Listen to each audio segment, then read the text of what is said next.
Morpheus. Alright, today sales are at $551,573. We have 17 days left, or 77% of the month, okay? So it's too busy. Rob, I don't know what you've been doing over there.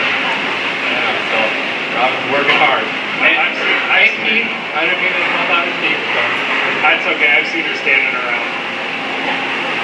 Alright, things we got going on, really, obviously making sure 63 runs, we need to get that PPI.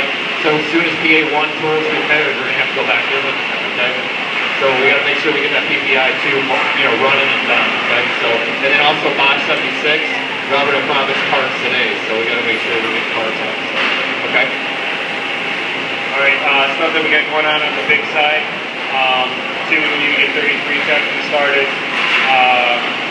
We need to get 5 restarted. I'm assuming you already got that done. Right conveyor. Make sure you write the conveyor number in the book so we know exactly which conveyor we need. And also grab the book for Phil 39 and write it in Phil 39's book. That's a sister tool for it. Okay, so we need to make sure that's documented in both books. And it needs to go on the control plan. So. Okay, and then 34, we need to get that restarted. I know you were going to take care of that. 13 needs to be restarted. 20 needs to get restarted. 14, Jason, if you can take a look at that, the gasket's not sticking. So if you can take a look at that and see what's going on there. And then as soon as we get those 2 releases done, which I know we late in the shift, we need to switch over 11 and 12 to run the other part number, okay?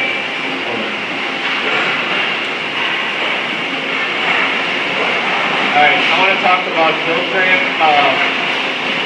Yesterday we went to Filtran and we stand on the line with Roy, I, Frank, and Steve, and we talk to the supervisor. The first thing the supervisor says after I introduce myself and said from Hanson Plastics is, when are you going to send me good parts? Okay?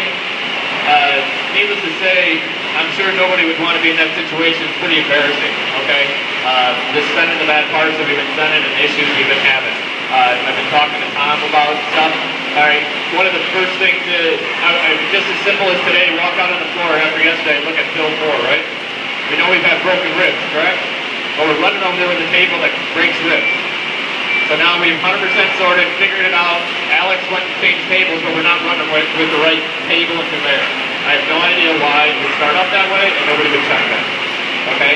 We have to, it's not going to, magically, we do not make better parts, right? We have to put some effort into it and put some corrective action into it, okay? And then also Phil 26, when we start going through the issue with the parts and rules and jogs, is Tom went on there and we put max weight of 365 for APW. Every time we start a press up, we do an APW, correct? So we figure out how many parts we need to make a box. It says right on there, no more than max weight 365. When you get a chance, walk over here and see that 3 runs in a row, we didn't make 365 when we ran parts.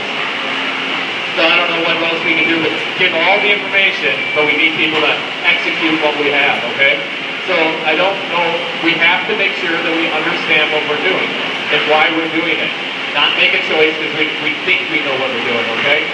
Also on the same part number, we've had, so now we have to enter the weight every 2 hours in IQ. It needs to be entered in. And that's all ready to go, right? So that needs to be entered in, and also the O-ring groove size. We're supposed to be measuring that, so that should be an IQ.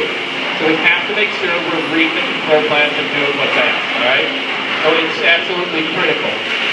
But we can only put controls in if we're actually going to do what we say we're going to do. And just to add to that, guys, control plans change all the time. Setups change all the time. You would have to read the book every single time. Kenny and Jason are going out and making process changes, and we're just loading the setup and not making sure it's right. Tom's making changes on the control plan, and we're like, oh, well, I know that job, so I need to do this, this, and this. You have to read the control plan. There could be a change, okay? All right, so this is the part that they were talking to me yesterday about why can't we send good parts, okay? Flash has their leak test fails, and then they have to rework the parts, knock down the flash, and then we have to rework all the parts and go through them all. The heavy parts don't suction up. They suction up, and then they don't take the warp out to be able to vibrate well. Okay? So we have all kinds of issues with that. So we have to do what we're asked to do. Also, I don't know how many times we talked about missing bushing. All right? I don't know what else to tell you about missing bushing. I can only explain the missing bushing. I can't stand out there. Nobody can Do not take the parts that are rejected, and don't take the parts out of the bin or on the floor. Leave those in the garbage. Also, flesh. We have to do a better job of, we've got to quit trimming. Okay, I know it's going to be Pat's responsibility to make sure we're not trimming. We've got to make sure that the tools are running correctly. Okay, we cannot trim and expect to get good parts to customer trimming. All right, it might be an hour or two, or maybe until the next morning we might have to, but we cannot continue to trim. We have to figure out how we're going to get better at fixing the tools and getting the stuff back out on the floor.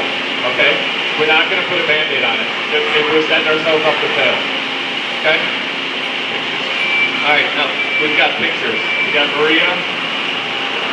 Maria's got pictures.